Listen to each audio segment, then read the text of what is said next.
My fellow barbarians, we're going handheld today. Look at this. This is something that you just don't get to see every day. How messy this place is. Look at that. There's a vacuum cleaners and cardboard boxes in the corner. You guys are in for a treat because today we are talking to legendary comic book artist Doug Braithwaite. Now, Doug is responsible for the incredible run of issues 5 through 8, and he's currently illustrating issues number 13 through 16. Now, Doug is just as nice as he is charming, and I truly enjoyed this conversation, and I know that you will as well. But before we get into it, quick update. All of us here at Heroic Signatures have been traveling these past couple months. Back in June, I traveled to Howard Days in Cross Plains, Texas. We went to San Diego Comic-Con and Gen Con in Indianapolis. Now, we filmed a ton of great content while we were at all three of those locations. It's going to be awesome. Stay tuned. We talked to Joe Jusko, so you can look forward to that. And we're almost at 5,000 subscribers, you guys. We're so close. Thank you. We're trying to reach 5,000, so keep it up. Please like and subscribe. Big shout out to May, Marcos, and our blog writer Lo Terry. All of us are working to bring you great content week after week. Okay, guys, that's enough about us. Without further ado, Doug Braithwaite.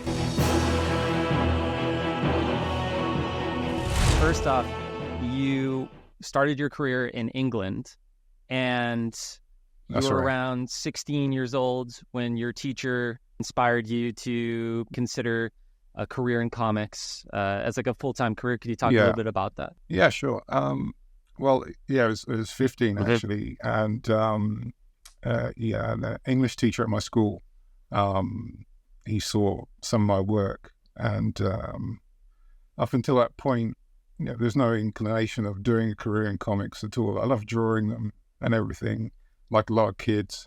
Love telling stories, but generally I just love drawing, full stop, art. And the comics was just like a little hobby, kind of thing I did on the side. I didn't really show anybody. I had a few friends who knew about it, but that was about it. And my English teacher saw some of my work, and he was the first person who actually said, have I considered making a career out of this? And that, up until that point, nobody had said that. And he kind of got me some interviews at Marvel UK. A couple of other places as well, advertising agencies, just basically kind of show me, behind the scenes and how things are done, But he managed to get me an interview at Marvel UK when I was 15. And, I was just showing around the offices, taken to the production department, met everybody. And literally I came away from that thinking, this is what I want to do for a living. I was determined to become a comic book artist. Yeah. So, I was kind of, spent a few years, a year doing night school courses, studying, because, my stuff was pretty raw at that age. But once I'd made that decision to give it a go professionally, I kind of went on leaps and bounds. I really studied hard. I really kind of worked at it. I had some good people around me as well to kind of educate me. Man, that sounds like every teenager's dream to get to go to Marvel at that age. That must have been incredible. But circling back before that occurred, I want to know a little bit about how you started drawing art. Like, were you writing in textbooks or, drawing doodles like during class? Did you write comics for friends? All the above. I mean, one of my earliest memories, I was probably must have been about 2 or 3. My dad used to have these engineering books. And, start of books, you have the blank pages and then it goes into the prefix. But I used to just, any blank page I saw in a book, I just fill it with doodles. And I specifically remember drawing, was it Cowboys and Indians? I mean, they just look, I saw the book not too long ago and it's just sausages, look like little sausages. And I remember telling my dad what I was doing and I was like speaking gobbledygook to him. And I remember him looking at me going, I was getting really excited about what I was doing. But anyway, as soon as I could pick up a pencil, Man. I of drawing, and making your own stories up. But I just loved art and comics, full stop. Comics just kind of triggered something in me. It was like,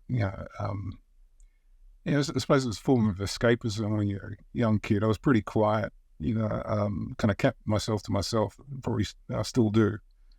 But comics was just, it just kind of broadened my horizons. It's just, I love the excitement, the color, the action, and the adventure, basically. Well, as soon as far back as I can remember, I've always been surrounded by I can comics. definitely relate to that. When I moved to a new high school, like between 8th grade, we moved to a new town, and I was so painfully shy and depressed and angry at my parents for making me move to a new high school. And I think for that first freshman year, I would just draw comic books in the stairwell just by myself. I'd draw comic books. Did not have the skill level that you do, so I did not pursue it for a career. Honestly, Sean, my skill level was, it was not good when I was very young. I mean, I had talent, and that's the thing that's always followed me through my career. We knew that I had talent as an artist, but I never really took it that seriously until I was 15. And then it just went a trajectory, up until that point, it was just fun. And as you say, entertaining your mates, doing stuff for yourself. That's what it was all about, really. I kind of really, I have to say something about my teachers at the school I went to. They were so encouraging, and you kind of touched on it a bit where you said it was like kind of unheard of for teachers to encourage kids to draw comic books, especially when in my age group. I heard stories of kids who were totally discouraged by teachers who, wanted to draw comics or get into graphic novels or whatever it was, because they just didn't understand what it was about. They didn't understand the concept of it. And my English teacher, I found out not too long afterwards that he worked in a graphic design company in London in the early 70s. So, he was an artist himself. He was really into all the kind of prog rock covers and, like Roger Dean and people like that, and Lord of the Rings, and, he was into all that kind of fancy kind of folk illustration. And that's where I got my love of that kind of work through him, really. I love Electric Light Orchestra. It's one of my favorite bands. It's kind of prog rock, I suppose. Yeah. What were some of your creative influences at that young age in terms of when did you first discover this character? What do you like about Conan? I'll have to go back to probably mid 70s, early 70s. I never really saw the American comic books for around that time, but they decided to do reprints of Marvel UK, doing black and white reprints of the Barry Smith Conans from the first run. So that was my first real introduction into that. And I remember those very clearly. I mean, Barry Smith's work just stood out from everything else that was on the stand. And I didn't know he was British at the time, but it just say kind of quirky elements to his work that kind of resonated with me. And then I found out he was British, but he was just doing completely different work to anybody else. And when he was coming towards the end of his run on Conan, that's when he really came into his own. It's just like, that kind of, he kind of broke away from that Marvel style at the beginning, and he just blossomed into his own thing. Very kind of pre-Raphaelite, elegant, and his storytelling was beautiful. His line work was just so intricate. Did you ever meet him in person? No, I never met him, unfortunately. I would love to have met him. I remember when I saw Frostchild's Daughter for the first time, it's just like, oh my God, what is this? And it was a short story, but I just think it's one of the most beautifully compact comics stories that I'd seen at that time. It had this kind of ethereal feel to it, kind of a bit fantasy, Conan doing this kind of pulpy stuff. Fantastic battle at the beginning in the snow. Sword adaptations are so good. Oh God, for me, I love John Buscema. He's like, anybody who knows me, he's my hero. Just the power and the elegance of his work, and it's just such an understanding of the human form and movement. And I know he's very kind of throwaway about his work, but nobody he drew like him could be that dismissive of it. I just kind of he was a wonderful draftsman. I think everybody's so used to the superhero genre and a few little pastiches off that. And when Conan turned up, it was just like, oh, what's this? And in Britain, we're into, I say, prog rock, bunch of hippies, fancy Tolkien, all that stuff. So it was all kind of came together, and Conan just kind of fitted into that whole kind of ethos. It was kind of love at first sight. But Savage Sword of Conan, I remember seeing my first issue of that when I was probably about 10 years old. I used to go to jump on a train with a friend of mine, going to town to the comic shops, and Forbidden Planet was one of the shops that we used to go into.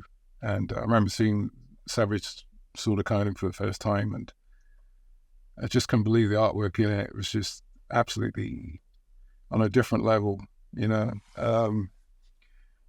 the illustrative quality of the stories was just it's like a high mark for comics for me. It's like to kind of work in that kind of book, you have to be at the very best. I love this new comic arc. I believe you started on. Did you start on issue 5 for this current? That's right. Yeah, it's funny, when I was approached to do the stories, Robert Dellatore had been established and doing wonderful stuff and everything. But I got a phone call from David Leitch from Time, apologies, asking me initially if I'd be interested in doing some cover illustrations, because wasn't sure my schedule would be, because I'm usually very busy. So I said, I'd love to do my take on Conan. I probably started working this up not too long after the conversation. And then I got a phone call like a few days later, and it was like, how would you like to do some interior work? He's like, do you think you could do some interior work? I said, yeah, sure, I think I can. And then I kind of got in contact with, I had a Zoom call with Matt and Jim. And basically, I think they'd done a bit of due diligence and checked out some old past work. And they seemed pretty excited to kind of have me on board if I would come on just to do the arc. So it was never really planned. There's no kind of big plan for me to kind of follow on from Robert Dellatore. It just happened just by chance, really. But I'm glad it worked out the way it has, because I'm kind of really enjoying myself.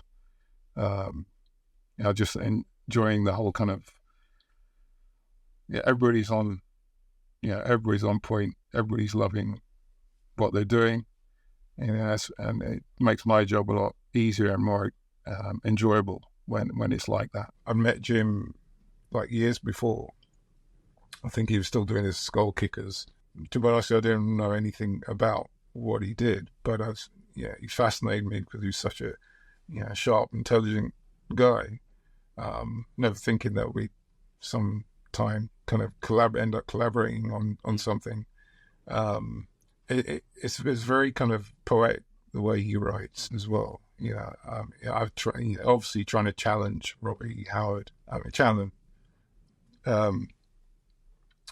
Robert E. Howard into his work, but his writing prose is lovely. Could you give me some thoughts on Joe Jusko? Well, again, Joe, another influence. I mean, that period when I was reading all those Conan books, obviously you started off with Boris Vallejo covers in the Savage Sword at the beginning, Earl Norem. Yeah, they're the kind of guys I loved.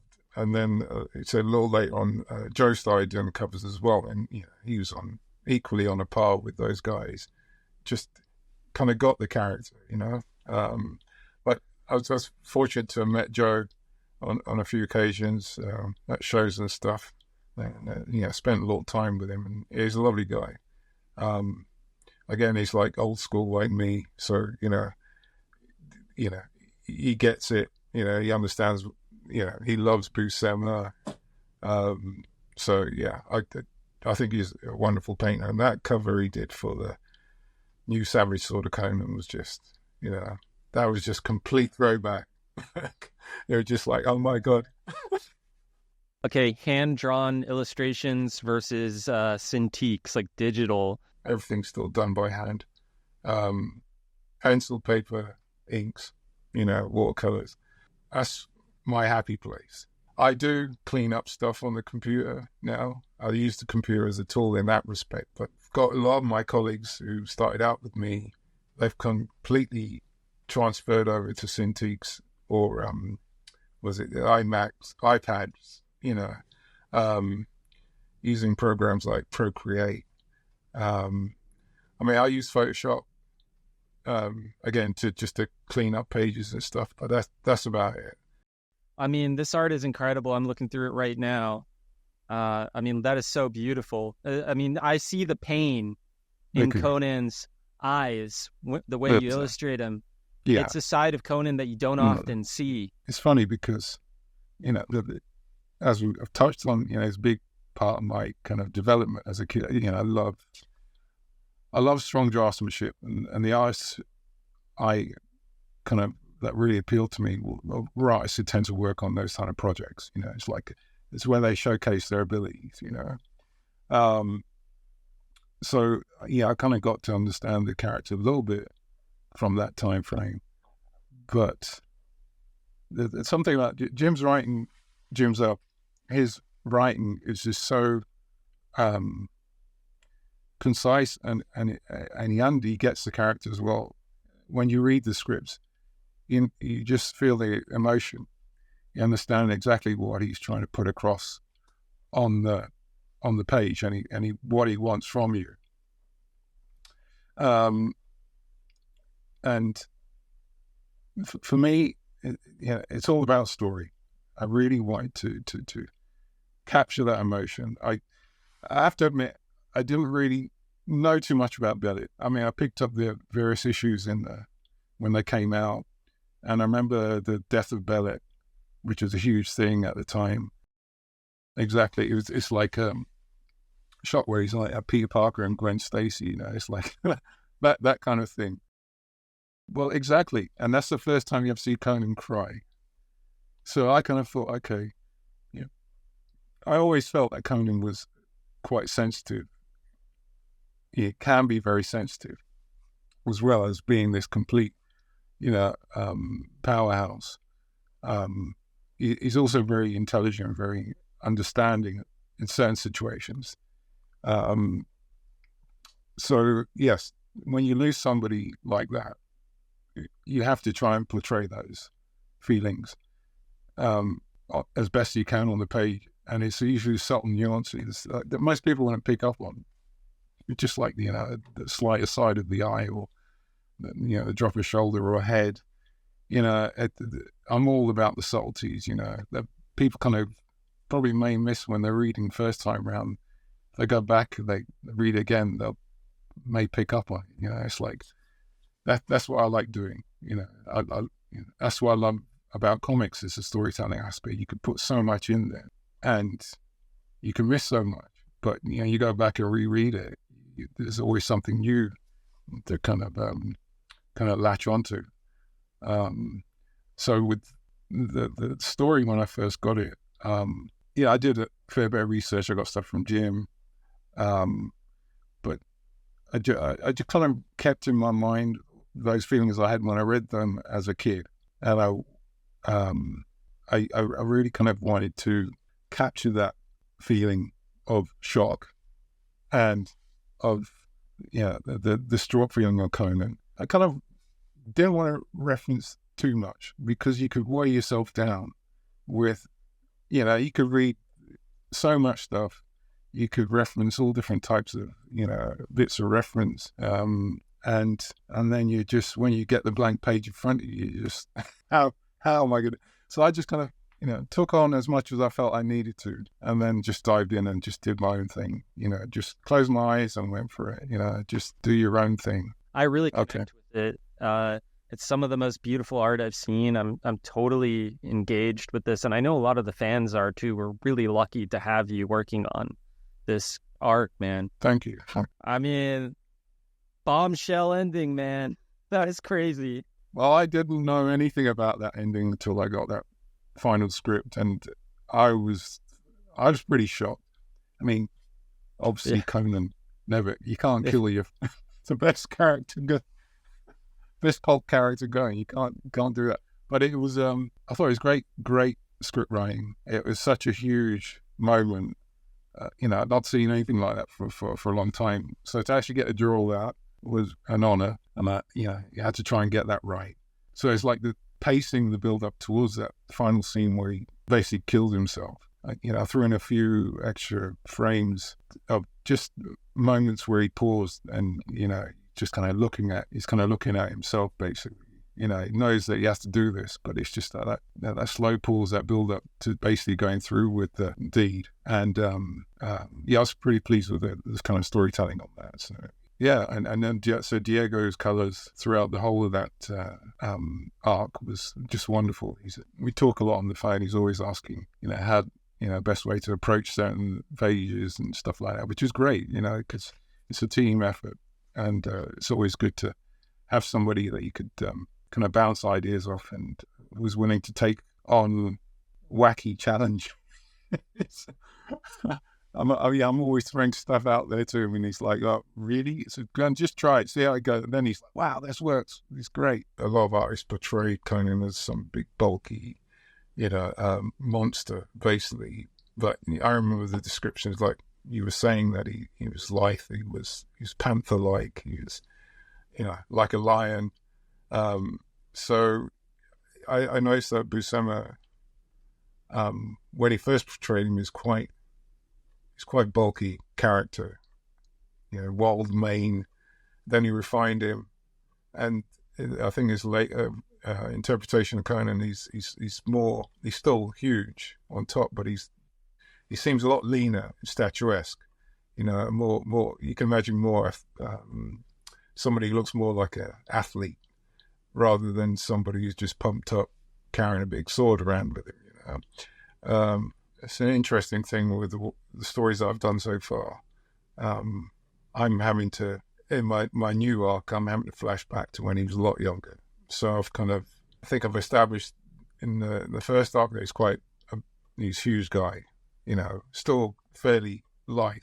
It's fascinating kind of honing that down for this new arc, because he's not as he's not as worldly wise. He hasn't gone through the things he has. Not as bulky, not as built up. And it's been fun to do.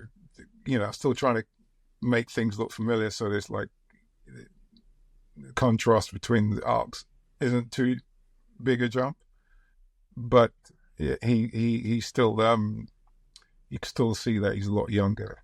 He's still the same character, but he's a lot younger. So that's been fun to do. So when you went to the Marvel UK offices, what was that like? Can you describe like the environment or whatever memories you have of walking in there for the first time? I built up this image in my head, so very young, of what these places were like, and I imagined, I don't know, I probably saw some program based in the 50s where you had graphic designers or architects, and they all wore shirts and black ties and really smart. So I thought I'd do the same when I turned up in my interview. And I got I was met at the door by a punk rocker, and basically everybody in there was just like, leather jackets, torn jeans, bikers, and all the production department guys were like that. The editors were a bit smart, obviously, but it was, it wasn't what I had anticipated look-wise, but I didn't care. They were great. The love of what they were doing just really kind of intrigued me, because again, it's like you live in a bubble when you're that age. You don't until you actually meet people who do this work, or you meet like-minded people. You kind of think it's just you who cares this way about the products, and they were just fantastic people. They showed me around. They just made me feel very welcome. When I went away with loads of goodies. When I was 15, I was given a script, a tryout script, but I knew then that I wasn't ready. Why did you feel you were not ready for that? I came away from there realizing that there was a hell of a lot of stuff I didn't understand or know, even just the basics. I'm very kind of spontaneous artist, so everything that I drew was without any kind of real knowledge. It was just passionate stuff I was just throwing on the page. And I realized I had to understand technicalities a bit more, understand the basics about, composition and basically how to lay out a comic page. I never really understood how to do that properly. And at that time, there was a different editor-in-chief at the time. His name was Ian Rimmer. But Richard Starkins, who letters Conan now, he was an editor there, and he told me about a cartoon course that was starting up at that time, that was being run in part of London not too far from me, and David Lloyd was teaching lessons there, and it was like once a week. It was like a night school course, and there probably about 11, up to about 10 students would be there, and that I think all the places would full except for one. So I just kind of lucked out at that time. So I went along to that, and that was brilliant. Again, the kind of atmosphere there was fantastic. Everybody had different takes on comics. People wanted to do, some people would do graphic novels, some people just wanted to do illustration. There's a guy there I became good friends with, who he broke into Marvel UK probably about a year before I did, working professionally, and he was at the course as well. So that was inspirational for me to see that these guys were doing what they wanted to do and loved, and they actually could making a career out of it. So and Dave Lloyd is fantastic. He taught me everything, all the basics. He had guest speakers came into the course, old British strip illustrators. I think Dave Gibbons turned up once. So that was great. And so I was there for about a year at the most, still popping into Marvel now and again. They allowed that, which was really nice. They kind of kept tabs on me. And I went back with a portfolio this time, and probably about a year later, so I was about 16, 17, and Richard Starkins was the editor then, and kind of flicked through it, and he says, okay, we'll give you a go. And that was my first real kind of break into comics. Let's continue. I want to know about that first big break. What was that like in your first paycheck working in comics? I can imagine it must have been like an unbelievable moment. There's so many emotions from that time that it's really hard to convey. I think that getting the paycheck was great, because my parents, they encouraged me, but they didn't understand really, because they're working class. My mum was a nurse, and my dad, he worked on London Transport, so they expect me to have a pretty grounded job, But so the idea of me doing comics, they never really understood until I got my first paycheck, and then it's like, oh, okay, now we understand. You can actually make some money doing this. But the thing that got me more than anything else was seeing my first job on the stands. I didn't even know when it was coming out, because I think, as I recall, they just kind of gave me like short stories to do to kind of build me up. And there was no kind of real schedule about when they were going to come out or anything. It was around December time. I was in a local newsagent's, and I was on a spin rack, and I saw this comic, and I looked at the cover and I thought, that's interesting. The character looks very similar to something I was drawing in the interiors. And I picked it up, and it was had my story in it, and had my name printed on the inside of the cover, on the inside of on the story page. And for me, that was the biggest moment. It's like, wow, I've actually done it, and from then on, it was just like, I wanted more of that. I'm just so hungry. I just really wanted I was like a sponge. Everything. I was talking to people, all the creators I could, and virtually all of them were great to me. A lot of the British guys on the British scene were fantastic. I must have bothered them to death, but they were pretty open about the whole thing, and it was great. What were some of those early mentors that you had once you broke in, and what are some important lessons that you learned from them? First started working for Marvel US on The Punisher. I was fortunate to work with one of the all-time greats of the industry, Al Williamson. He was a fantastic artist. He did some amazing strip work, Star Wars, Empire Strikes Back, Blade Runner books, and he was a fantastic EC guy. So worked with Frazetta. He's one of the all-time greats. But he was inking comics at that time, because that's coming towards the end of his career, I suppose. He was doing like beautiful ink collaborations with some fantastic artists. I was very fortunate for him to be on the book that I was penciling, my first book. I was very nervous, as you can imagine, but he was always very gracious, and if I had any queries, if I felt that I was doing anything wrong, always be at the end of the line, willing to talk through stuff with me. And I was fortunate to spend a little time with him when I went to America for the first time, and spend time in his studio. And that's when I really first saw like the real kind of strip illustrators that would later go on to inspire me. That's why I saw Frazetta's work, some of the pages that he'd worked with Frank on at EC doing the science fiction books and stuff. I saw original Hal Foster pages. It was just like a treasure trove of who's who.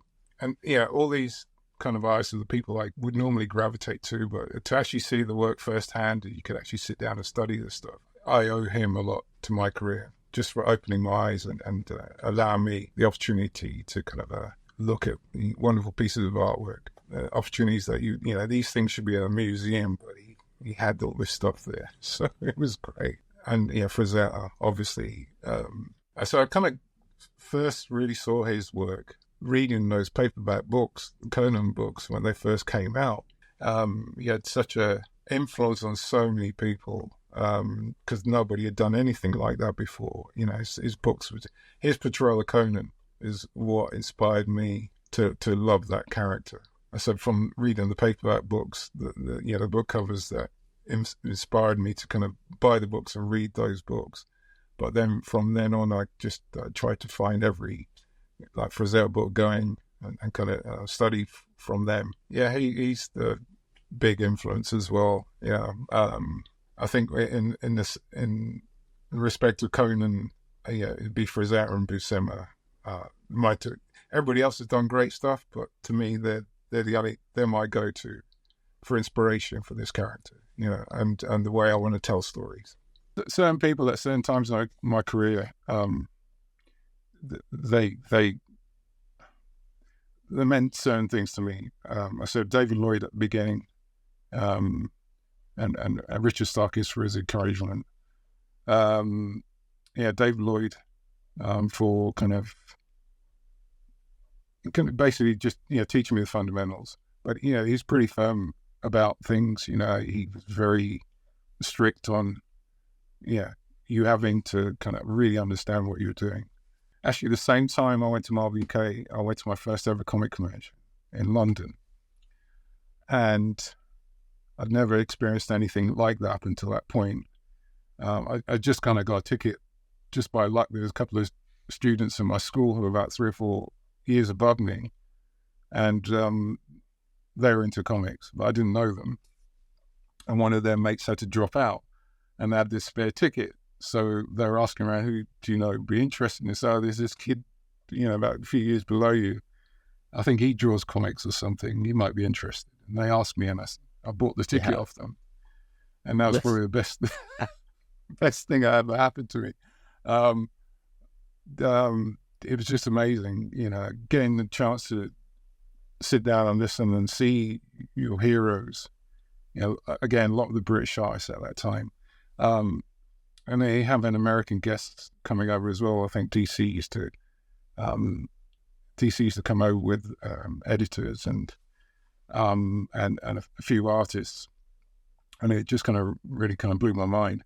And that's when I first met Dave Gibbons, and he was doing a portfolio review, and some friends of mine kind of said, the guys who gave me a ticket said, "We hear that you like drawing.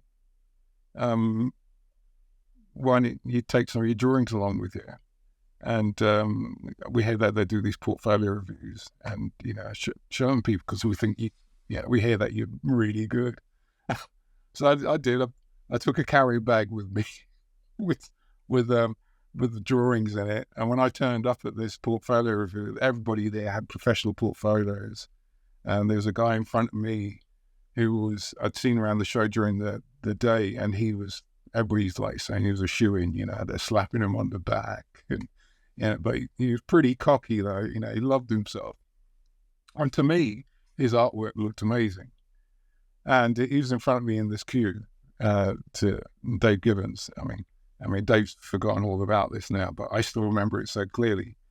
And Dave ripped him apart. Literally. He said doesn't normally do that, but I think the guy was so arrogant and presumptuous. Dave just kind of,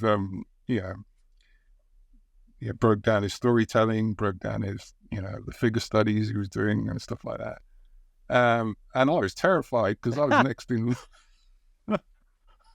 I was next in line. It's like I was trying to find a way out, and my friends saw me just about move out of the queue, and they stood either side of me and stopped me from going out. And then it was my turn. The guy went off, slouching away, really upset. And I just thought, I've got no chance here. He's going to just probably laugh at what I give him. And Dave just kind of sat down and he just quietly went through all my little scraps of paper because I had no idea about presentation or anything like that. I just had art pads and sketchbooks and stuff like that. And he quietly just put everything together, handed them back to me, and said, "I hope to see you working within the year in comics." And I just couldn't. I know it's just. So I was on cloud 9, and then with the Marvels interview as well after that, I kind of knew I was heading in the right direction. Give you a little bit of a boost there. That's great. It's brilliant. Let's talk Judge Dredd just for a little bit because I think we should. That's a character that doesn't get enough due credit. No, and I was really upset when the film didn't kind of take off the way everybody was. We saw the film. Now it's a cult film. Everybody's just raving about it. It's so good. Yeah, it's brilliant. Carl Urban was super. I think they captured the whole kind of ethos of the character. It just felt right. It was grungy. It was really down to earth. It was gritty. It wasn't like the Sylvester Stallone one. But that one can be fun. Yeah, my favorite part of the 2013 movie is it ends on sort of like a punchline, like a joke. Yeah. Like he just went through this crazy adventure, and then at the end they're like, "What happened?" And he's just like, "Drug bust." It's just like a normal day for him. Yeah. He's just clocking in and clocking out. I love that. Yeah, well, that's Dredd. I mean, you know, the whole character. I mean, 2000 AD for a lot of British creators was the magazine to work on, and still is. And the creative talent they had on those books were just unbelievable. I mean, the writers, you know, John Wagner, Alan Grant, you know, you had Dave Gibbons, Brian Bolland. I mean, everybody, Gary Leach. These guys were at the top of their game. The storytelling, illustrations, were just absolutely beautiful. It just head and shoulders above everything else that was on the stands at the time. Yeah, Pat Mills, you know, Kevin O'Neill, you know, this goes on. So when I got probably working in Marvel UK for about 6 or 7 months at that time, and Marvel UK at that time used to do a lot of licensed product stuff, you know, so you had Thundercats and G.I. Joe, but we called it Action Force over here. A lot of cartoon toy licensing products, which was great fun. You know, I really enjoyed it. And kind of word of mouth kind of got round, and I used to meet up with a lot of the 2000 AD guys at comic marts and shows. And I said they're very open and very friendly towards me. And I can't remember who it was now. But somebody suggested I should go and have a word with the editor at 2000 AD. So I think he rang me up when I think about it and said, "God, do you fancy coming in and you know, have a chat and we'll show you around and stuff like that?" So I thought, oh, yeah, okay, great, you know. And again, it was lovely, you know, meeting everybody. I met a lot of other creators there. And then he just suddenly said, "How would you like to draw Judge Dredd?"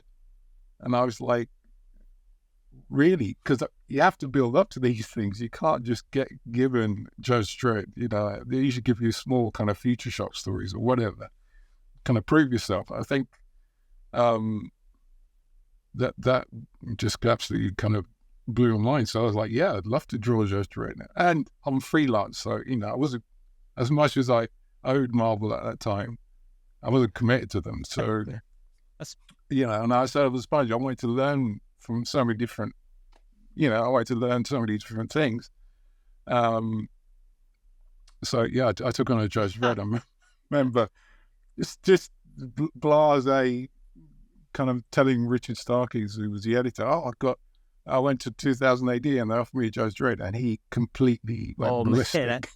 It's just like, because, you know, they were always poaching the other company's talents, and I didn't realize that because I was just a young kid, you know. I just was really excited that I was offered Judge Dredd. Anyway, I ended up doing a few stories for them, and it was great. And it was great working with, you know, Alan Grant and John Wagner and, you know, my heroes. They're such brilliant writers. I just love the humor they had. That kind of went through the stories. Some of lots of innuendo as well. it was great. So around the same time I started working in Marvel UK. You know, I started doing stuff for 2000 AD as well, and it just kind of steamrolled from there. I was just, you know, every time I went to a show, somebody offered me something else. I mentioned that DC editors used to come over to UCAX, which is a major UK convention at the time, and was it Karen Berger and Jeanette Kahn? They always kind of kept tabs on me, and then I, you know, just out of the blue, I got a phone call from Karen Berger saying, right, because they usually say you have, before you started working for the American market, you had to have like 2 years solid work under your belt before they'd even consider you. And I think that probably was the case for me. And Karen just rang up, offered me for my first American work. which was a Legion of Superheroes annual. I can't remember. It's such a long time ago now, but that's so cool, man. That's so cool.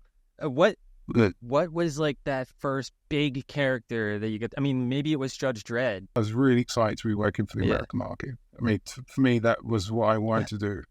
And so the Marvel UK stuff was great, but it was just like a subsidiary of that. It was just they were doing licensed products. And it was originated artwork, but it wasn't really, the big boys. So, yes, working for DC for the first time was great. But Marvel was always a company that it was closest to my heart.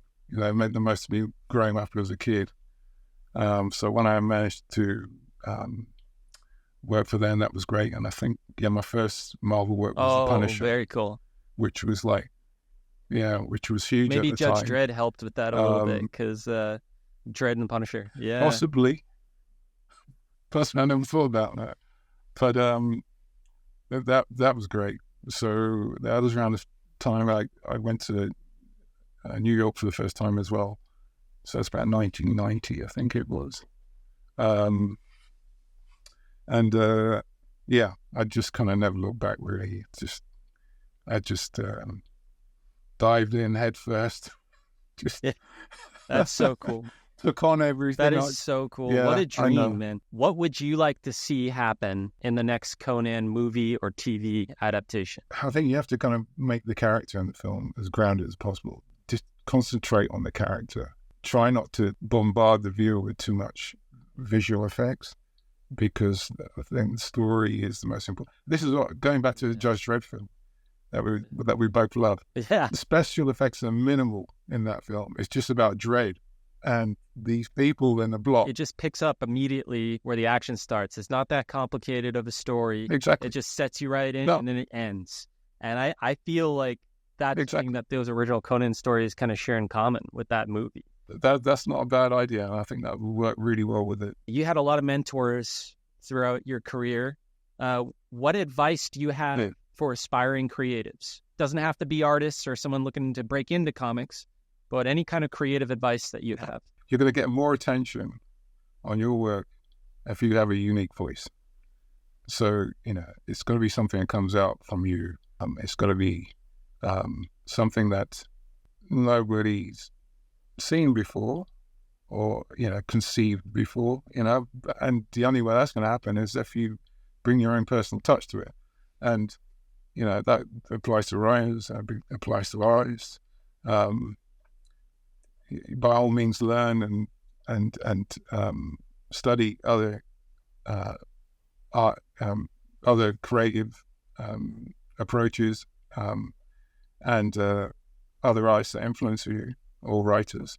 But the bottom line is you have to do your own thing. You have to create your own unique voice, and that's the only way editors pay attention to you. That's where anybody ever pays any attention to you. It's like, that's when you get fans, that's when you get, this person doing something different. This person relates to what I want to see or feel. That's the best advice I could give anybody. And that's great advice. Thank you so much, Doug. I really appreciate it. This is one of my favorite interviews so far, man. Pleasure. Thank you so much, Doug. Yeah, bye, Sean. Hey guys, thanks for tuning in. Doug is incredible. Please like and subscribe. The next podcast we have on the way is Sarah Frazetta, so stay tuned for that. It's going to be so great. This is my office on Fridays. It actually belongs to my boss, Marcos Cronander, but today this baby belongs to me. Check out this.